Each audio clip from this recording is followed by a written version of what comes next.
Welcome to the Billionaire Lifestyle Podcast with your host, Emmett Muckles. Please visit iTunes, Stitcher, or emmettmuckles.com to listen to all the episodes for free.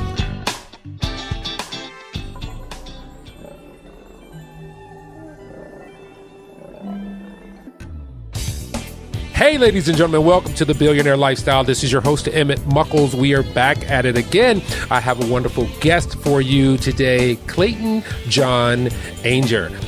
Now, we've all had some scenarios in our life where we were not quite sure, where we felt like we had two things colliding, and sometimes it was us and our ego, which was pulling us apart. Well, Mr. Clayton John Ainger is going to help us decipher that. His new book, Deciphering Our Own Ego's Code, but it's actually called The Ego's Code. How you doing, John?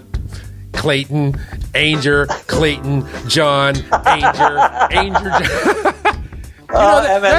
It's good to be here. It's good to be here, man. It's awesome. Thank you for having me on your show. So let me ask you, since you have three really nice names, what do you like to be called by? I like to be called Clayton. Let me ask you, does your mom call you John? No, she doesn't. There is a story. I was actually born Clayton Ainger. And then I had a soul contract reading with a friend of mine many years ago. And it was just before my book was coming out. And then I said, okay, and it was explaining some of the challenges I was having in my life at the time that I had worked through and overcome, and that was still lingering a little bit. And so my friend said, well, you should change your name. And I said, well, I'm not really into that. He said, no, well, you could just add a middle name. And I said, I know exactly what my name should be. And he said, well, no, you need to go away and you need to think about it. You need to meditate on it. And I said, no. I said, I know what it would be. It would be Clayton John Ainger, John. And I said, okay. I said, just let's test it. Just redo everything we've just done, but introduce John. And he said, oh my God, that would just be the most perfect name for you. So this was just before my book was coming out. So I changed my name by default, and I contacted my publisher, and they put Clayton John Ainger on the front of the book. And then and my wife said, oh, you better speak to your mum and let your mum know. So I'm in the car, and I call my mum, and I said, my book's coming out. And I said, you just need to know. I said, on the front of my book, it's going to be a bit of a surprise. I've changed my name. And I said, I've introduced a middle name. And she said, oh, please tell me you've introduced John, John. She said, I always wanted you to be born and christened Clayton John Ainger. And they floored me. Well, things work out in the end. They do, right? Everything, I had to go through some of the things I went through to be able to get to that point. So let's get right into it. How did the book come to fruition? How did it come about? Because writing a book is really not that easy. Sometimes it can be very easy because it just comes to you and you have everything. But oftentimes we have the ideas, but we can't sync them up to where they can be digestible. How did yours come to being in this world? So my wife was in the United States on business, and I was woken up one morning. I talk about getting poked by my guides. I was having a bit of disturbed night's sleep, and I just woke up with this real clarity of message about going to Stonehenge. And I live about an hour and a half from Stonehenge. So I thought, I don't really want to go. It's raining and it's miserable, and so I thought, okay, well, I'm going to go through the resistance of that. I'll jump in the car, and I jumped in the car and I drove to Stonehenge. And I got to Stonehenge. Stonehenge is not like it is now. So now if you go to Stonehenge, you can't actually get to any of the stones unless you have a private viewing. But back then you could go and touch the stones. So I went in and I started to meditate. And because I started to feel a bit trancy, and I thought, oh God, there's something going on. So I thought, okay, I'm going to do a meditation. And I went into meditation, and as I went into meditation, I was literally pulled through this portal.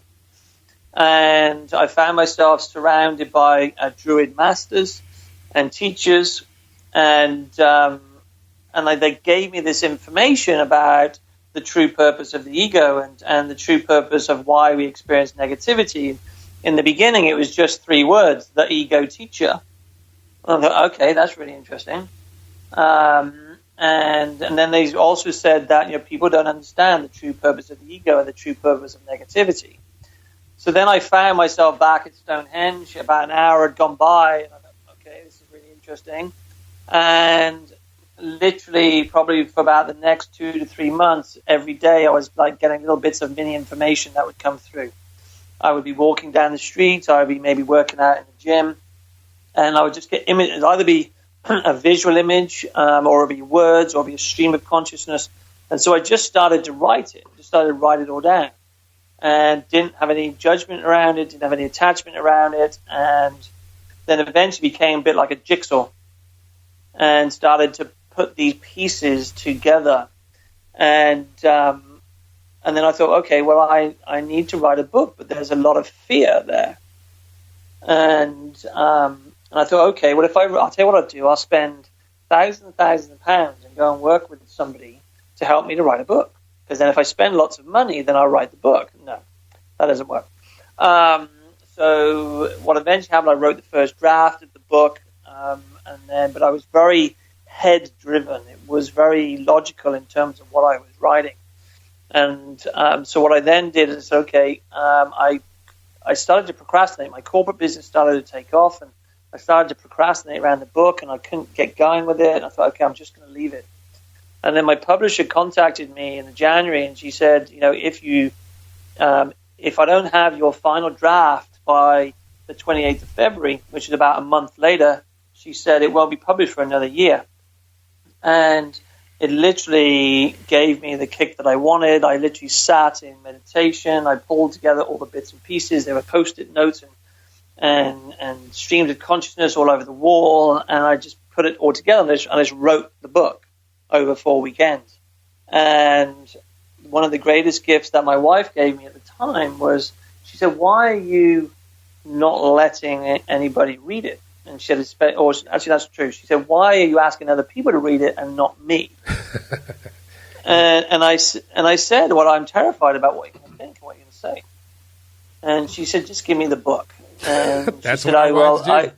Yeah, right. And she read it through, she said, I'm going to read it through the eyes of a reader, which is what she did. And she came back with 141 review points, and which enabled me to tweak and change. She said, I want to know more about this, and I want to know more about this, and maybe you should think about putting definitions in to help you understand some of the concepts you're talking about. And so I did all of the things that she recommended and put it out into the world, terrified, because it's my truth at the time when I wrote it. And there's lots of personal stories in there. And I put it out into the world, and it's had such an amazing response. It's won 6 awards in the US. People have come to me at the age of 13, 14, saying, I just love your book. I said, you've read it? I said, yeah, absolutely love it. It's really helped me with ABC. I've had people in their late 80s and 90s, contact me and say, now I understand why I had to go through XYZ in my own journey, and thank you. And one lady said to me, who was in her 70s, she said, it was like you were talking to my soul and telling my life story. That's awesome. And which just blew my mind, especially when you have elders and people who have been so wise to come back with that. It was just phenomenal. So you have lent us to your spirituality already in our conversation in this short amount of time. Yeah. When did you discover that your psychic abilities were present and available to you? Was it early in your life, or was it a gradual thing? No, it was. It's improved over the years, but I was aware of it at the age of 7, but I didn't know what it was. So at the age of 7, I used to get visited by spirits and not really understand what it was, and to the point where it really scared me. And so I remember consciously making a decision at the age of 7, I don't want that. And then everything literally shut down, except for this little Norman boy who would sit outside my bedroom. And occasionally I've seen him more recently as well as I go through some changes. And so then you sort of fast forward, I then started I started on a corporate journey. I started to live a third dimension experience as a human as opposed to a human being. I trained as an accountant, as a tax consultant. Wait. Stop. Say that again. You start living, you move towards living as a human being. That was so powerful what you just said. Yeah. I lived more as a human rather than a human being. And so I trained as an accountant. I became a specialist in corporate tax. I specialized in mergers and acquisitions. I worked for some of the, two of the big four accountancy firms around the world, and which was quite painful because the UK corporation tax is the largest rules-based legislation in the world, and I purposely go out of my way to challenge the status quo and challenge the rules. So I'm then it was quite a painful time. But also my thought process at the time was very naive. I want to make money, and it was just very low energy, in terms of I wasn't aligned to my truth or my purpose or anything like that. And my way of being in life was more about a way of having. And then I got married to my first wife, and we had our beautiful daughter, Isabel, who's now 14. And I remember there was a time I woke up in my relationship with my ex-wife. I said, I can't live this way anymore. And I found that things in my life started to crumble away as I became more congruent to who I was at that point in time. And I remember, do I leave this relationship? I remember vividly because I went into a meditation, and the information that I got was, if I stay, your daughter will never experience her father's love. Ooh. So I left. That's a powerful statement within itself. And so I left, and it was a hard decision to make. And I have a very, very close relationship with my daughter. We are very close. And she evolves, and she's read my book. She's done the work of a friend of mine as well, called Dr. Joe Dispenza, and she's very evolved in her way of thinking. We teach her around psychology and psychotherapy, and she's studying that in school and as well. And she regularly uses my work with me, and calling me out on stuff as well, which is really cool. So then, fast forward to the time when I went to Stonehenge and the psychic abilities, I then started to read more for people. So I would read. Then up to that point, I was reading privately for friends and family, and now I read for people all over the world. That's awesome. And it's just an amazing gift to be able to help people gain the clarity, to gain the insight, and to be able to put structured steps in place that are divinely driven, as opposed to just maybe shooting from the hip. So I have to interject here. I know you refer to people and you help people out, but a lot of people don't have clarity. And in your book, you talk about, that's the Ego's Code, which we're talking about his book. You talk about oneness and you talk about interconnectedness. Do you share that with the people you work with? And can you tell us more about that? Yeah. In terms of, so oneness or wholeness.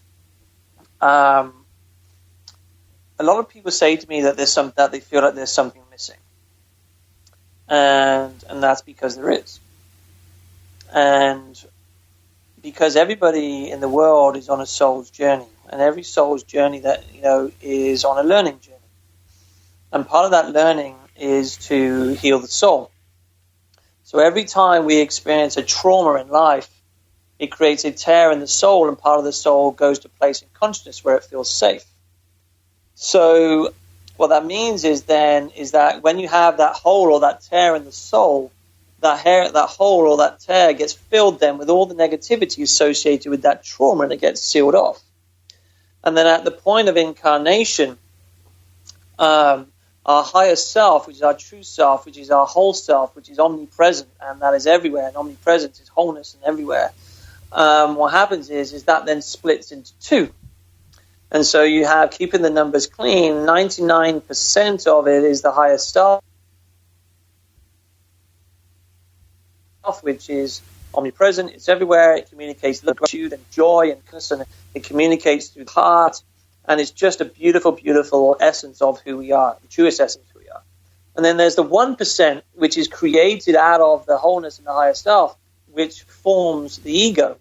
And so the ego, and this often freaks people out in their thinking, the ego self and the higher self are one and the same. So what happens is that the ego, which for me is all about expanding your greatness out, gets programmed with all of the negativity associated with the traumas that we've had. It then acts like a beacon, and it sends out signals into the universe or the quantum field or into the divine space, whatever label you want to call it, and it attracts people, situations, and circumstances to you so that you can learn. And when you learn, what happens is it clears out the void, it clears out the trauma, so that the peace of soul can return, so you can become a whole and experience oneness again. And I say to people, you don't need to die to experience wholeness and oneness. You can experience that, in life, in living.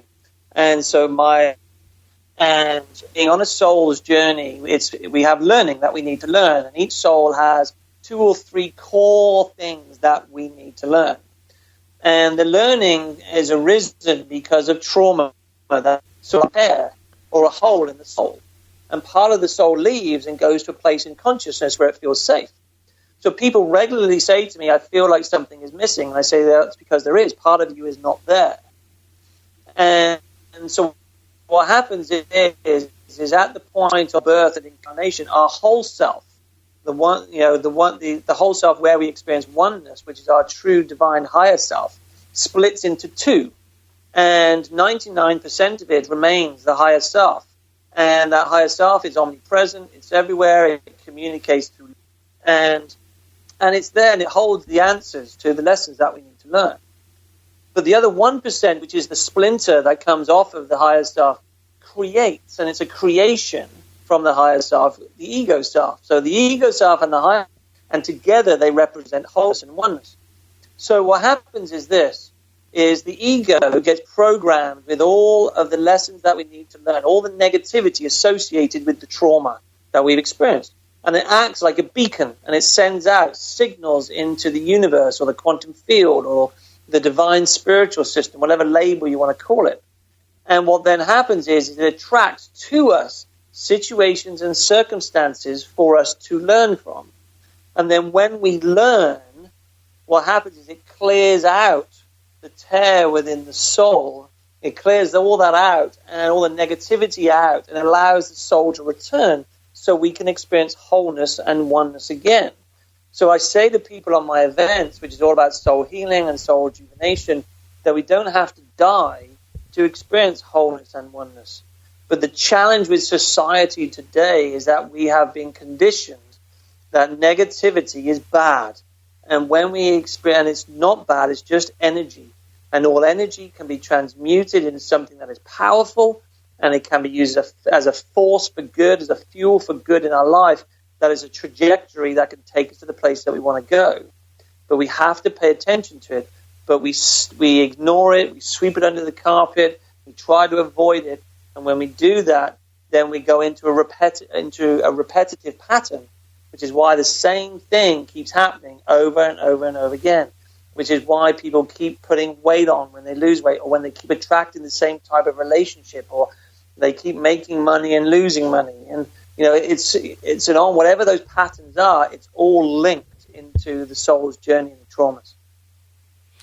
So with that, I mean, you've discussed a little bit about negativity, and that's what a lot of the book is about, is how we are kind of under the spell of negativity versus universal love. So how can we maybe cerebrally or just in our life release that negativity so that we can heal that tear? Completely. It's a very, very easy 4-step process.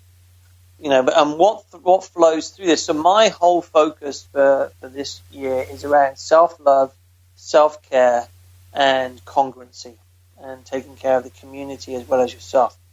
And so the first piece with this is to take a step back and realize, and as I was talking to my daughter about this recently, is that when we take care of ourselves, when we love ourselves, when we care for ourselves, then we get to experience the best of who we are. When we get to experience the best of who we are, then those that we love also get to experience the best of who we are. So it's a 4-step process. And the first step is awareness. Because every single time we experience negativity, we get triggered back to the past, and we are reliving the past in the here and the now, which means that we're actually not present. And if we're not present, then we can't create the lives we want to create. We can't live the dreams we want to live. We can't release the negativity and use it as a force for good. So the first piece is awareness.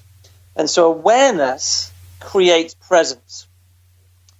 And so literally, when we have the awareness that I'm angry, or awareness that I'm sad, or awareness that I'm cheesed off, or awareness that I'm frustrated, then that drags us back from the past into the here and the now.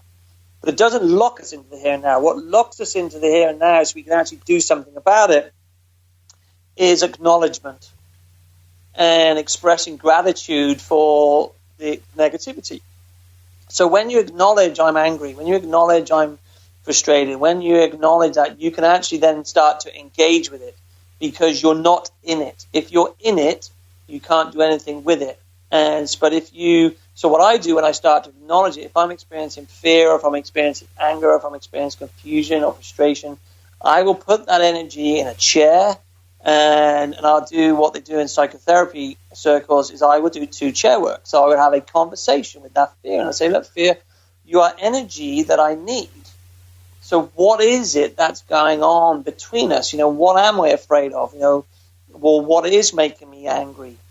And on my events, we create something called a common sense corner. So rather than beat myself up with a big stick, I'll go into my common sense corner and have a sensible chat with the negativity about it. So I want to know what's going on. And then what that does is it then enables me to start to transmute the energy and start to change the energy, which then brings me to step 3. And step 3 is to act for my highest good. And this is the piece that takes courage, and it takes congruency. And it is often the most difficult. And there is a rune, R-U-N-E, in shamanism, and I read the runes, called Raido, R-A-I-D-O. And Raido is the rune of right honorable decision making. It's about making decisions for your highest good. It's about acting for your highest good. And if someone doesn't like what you say, or someone doesn't like what you do, then that's their stuff. What you don't do is compromise yourself or do things continuously out of obligation or to please others because you think you should. And this is a spiral that I caught myself in, a number of times throughout my life, and sometimes it still comes back. But so we're all working with it. Depends on how big the issue is. But when you are acting for your highest good, you are automatically acting for somebody else's highest good. And also, when you're working with this, it is very important to be kind to yourself and kind towards others, and have an open heart around it as well. And so, and what I say to Isabel, my daughter, is I say, look, you can invite people to come and play in our garden, but if they don't want to come through the gate and hang out, that's their stuff. And what you don't do, is you don't compromise yourself in that place. You don't lower your vibration. You invite people to rise up and to expand with you. So that's the third piece. And then the fourth piece is about acceleration. And the way to accelerate it is through meditation. And so I wrote a meditation called the Ego's Code Meditation, which is primarily about engaging with the ego. It's about, understanding the negativity that you've experienced.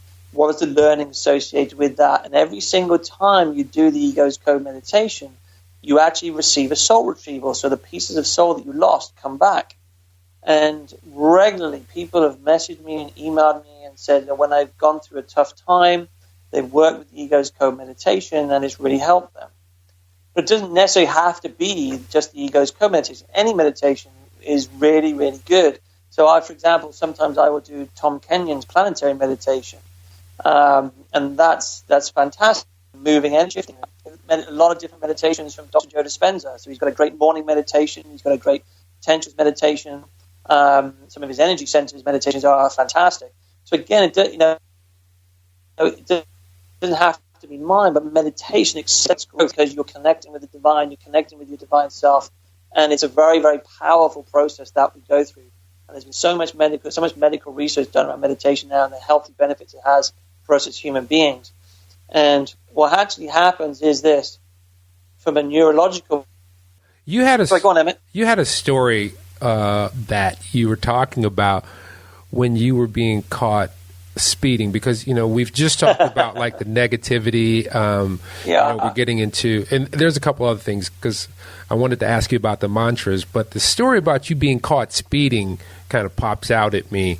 Yeah. And what you learned from it. Can you talk a little bit about... Yeah, I can. So people say to me, why does the same thing keep happening? And the same thing keeps happening because we don't pay attention. So we are always receiving feedback. So as human beings, we're either creating through negativity or we're creating consciously through intention. I'm consciously not using the word positivity because positive thinking doesn't work. So and so we're always receiving feedback. And when I learned about this, and I'll link it into the speeding in a second, I was in Switzerland. I was attending an event of a friend, and another friend said, "Hey, do you want to come and work with some horses?" And the name is Diane Hunter. She's an amazing equestrian. And I said, "Yeah, I'd love to go." So Diane was in this big ring with horses she'd never met, and these horses started to dance for her. And it was just the most beautiful thing, or one of the most beautiful things I've seen. And she said, "Okay, now it's your turn." And I thought, "Oh, yes, come on." And I got in the ring. I thought, "I'm going to get this horse to come to me." And the horse ran away. And she said to me, "What are you afraid of?" I said, "I'm not afraid of anything. Certainly not right now, And she said, "I invite you to close your eyes." So I closed my eyes and I went in. And I thought, "Oh, that's really interesting." She had very acutely picked up on a fear that 18 months earlier, Isabel, my daughter, had been thrown off a horse and pulled under the horse and got trampled on and broken a leg. And I was experiencing in that moment wasn't fear, it was guilt, the fact that I couldn't get to her fast enough.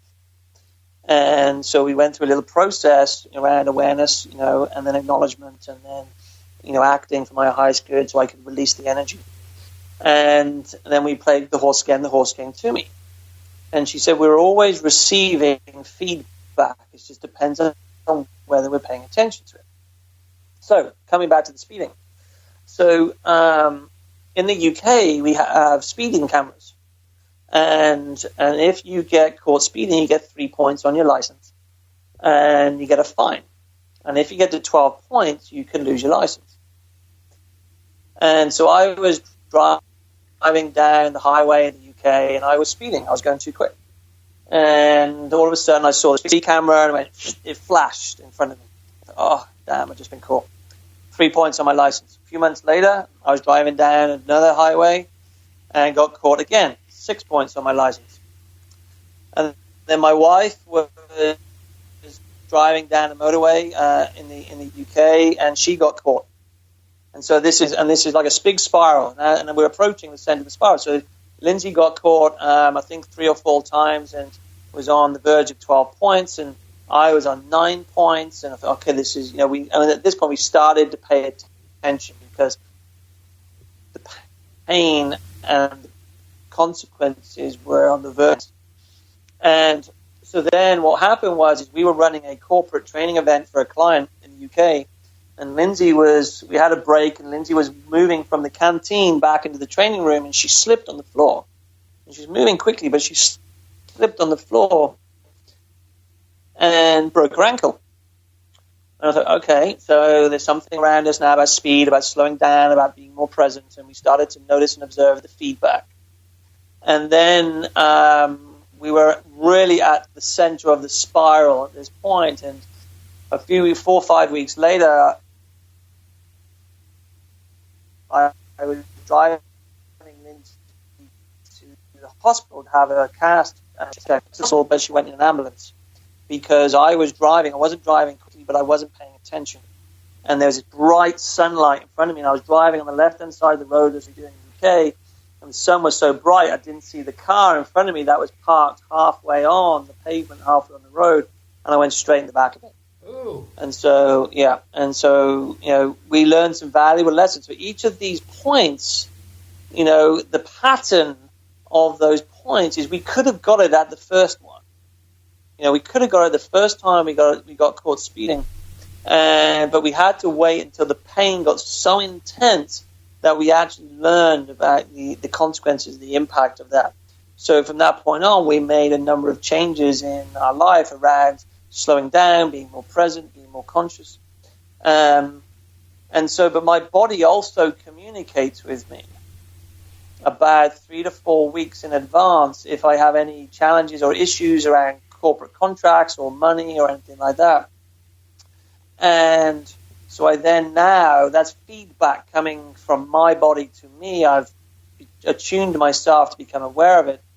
And so then I'm able to deal with that ahead of time. And it's an energetic thing. I then check, what's going on with my thoughts around this particular client. And then I would often go into a meditation, change my energy, and then the results always change. I always get immediate feedback. And it was just last week, funny enough, I had this pain come up in my left lower limb, part of my back. I thought, okay, I'm going to do a meditation. So I actually did Dr. Joe Dispenza's Potentials meditation. And I wanted to create some income because we had some quite large expenses come up. And in that meditation, I was just focusing on a certain number that I wanted. I just want to generate £25,000 a month for 3 months.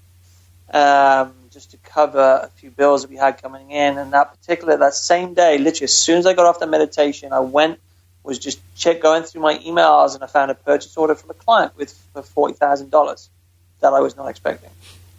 So we get feedback immediately when we align and when we're in creation. So it's a very powerful process. Clayton, let me ask you this question here. And this is a really important question. This might be one of the most important questions for the audience and myself. How do we meditate? Because, there's a lot of information out here. And the funny part about it is, with all the information, not all of it is correct for us or correct in its intensity. So what is the method? What is the cerebral outward practice that you start so that you can meditate?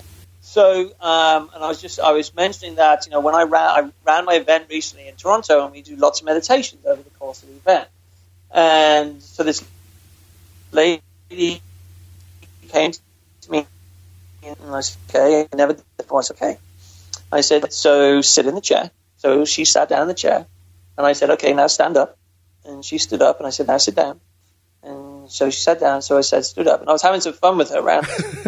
All right. And she said, well, and I said, so you can follow instructions. And she said, yes. So I said, so all you have to do is follow instructions. And so when you're first beginning at meditations, I find it important to have a guided meditation. And so a lot of the meditations that I offer people are guided. So it's my voice, and I am taking them into a state of consciousness where they will feel like they're dreaming.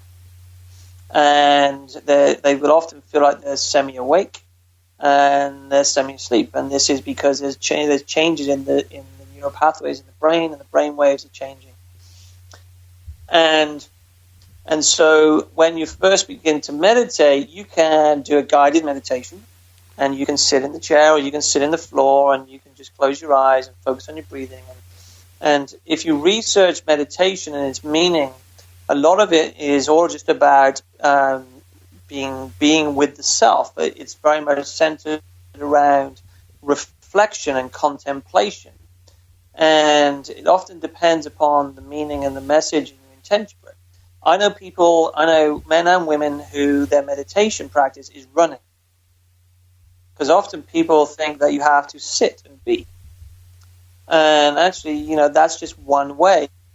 You can go running. I know people who work out at the gym because it creates such a relaxed state of consciousness within themselves that they often trance out and they feel like they're dreaming, or they feel so light in their process. Dr. Joe Dispenza has got an amazing meditation called a walking meditation. And so, but it's a guided meditation. Sometimes when I meditate, the way I do it, I will sit upright. Sometimes my back will be against a wall, or my back will be against a chair, or I'll be outside, I'll be sat with a tree, and I will just be focusing on my breathing. That's all I'll be doing. I'll be breathing in, I'll be breathing out, I'll be breathing in and breathing out. And as I breathe in and breathe out, I'm focusing on becoming more and more relaxed, and more relaxed. And as I become more and more relaxed, I then start to ask myself questions. So I'm writing my second book at the moment. And as I write my book, it's called I Am Worthy, a journey to self-love.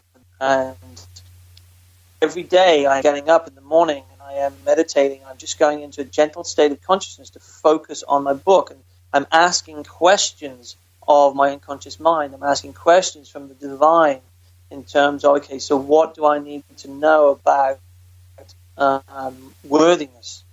And I'm just trusting this, whatever information comes through. I'm not making it bad or wrong. And I've had some pretty powerful insights that's come from that place. And that's how I wrote The Ego's Code.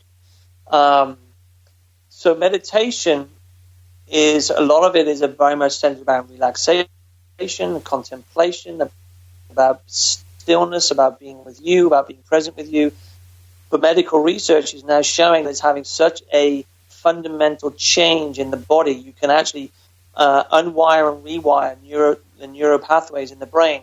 You can switch off genes in the body that no longer serve you and switch on new genes that do serve you.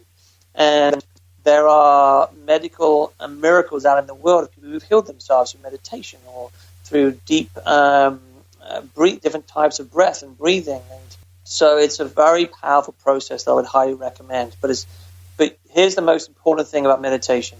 You can never have a bad meditation. You can never have a bad one. That I've never thought about that, but even the instances where I got into meditation, and in mine is kind of infrequent, but when I do, I've never had a situation where I was like, well, that didn't work.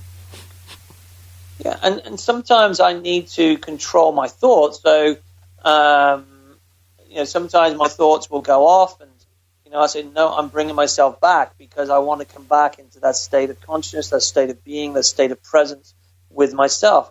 And there have been times where I thought, okay, my mind is so agitated, I need to stop. And so I will get up, I will walk around, I will breathe, I will go outside, I'll connect with nature, and then I'll come back to it.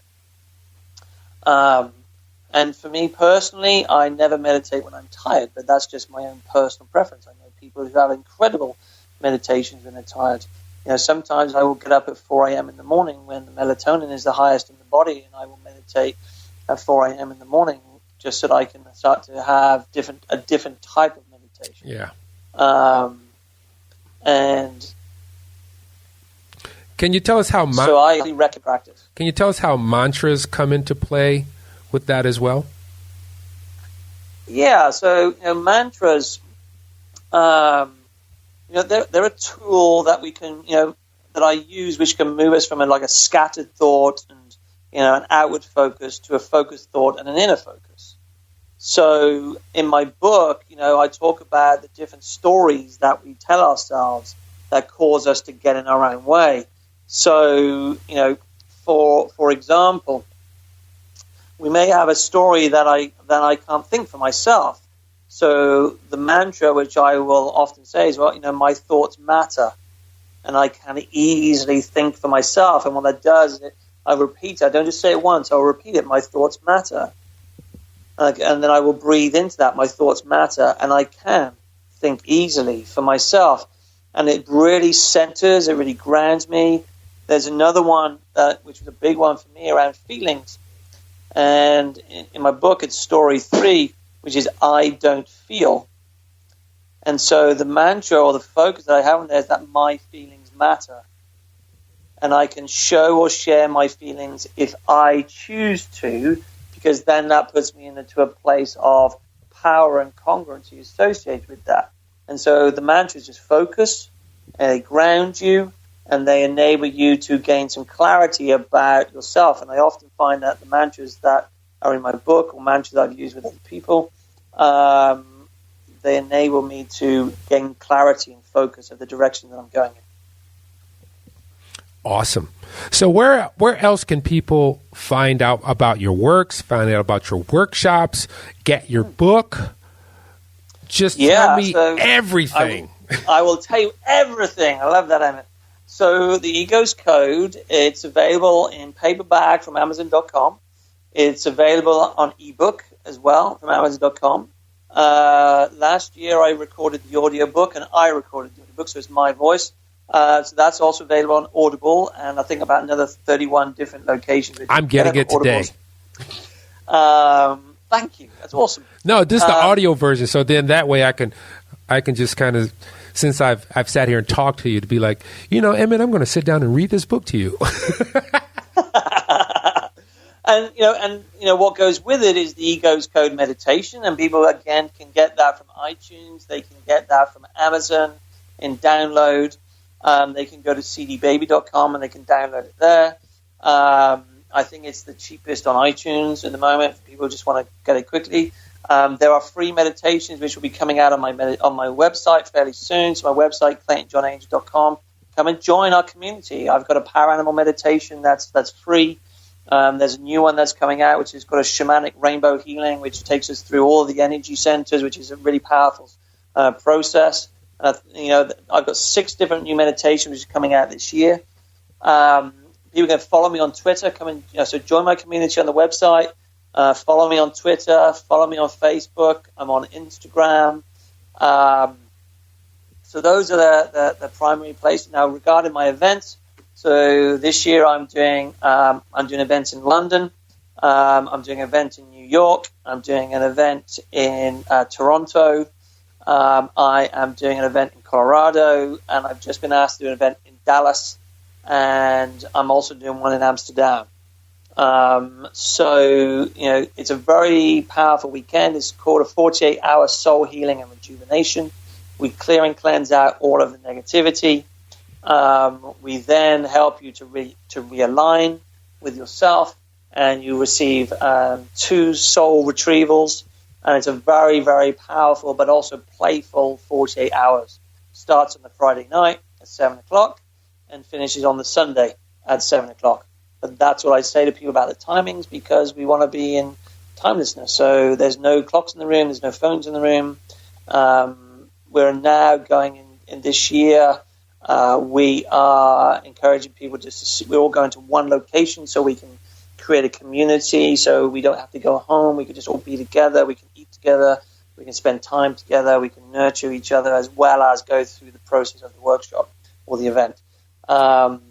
So I'm on February the 24th and February the 25th. I am in Toronto.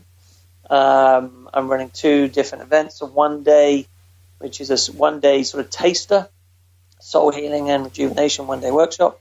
And then on the Sunday, I'm doing a new event, which is the Walk of the Modern Day Shaman.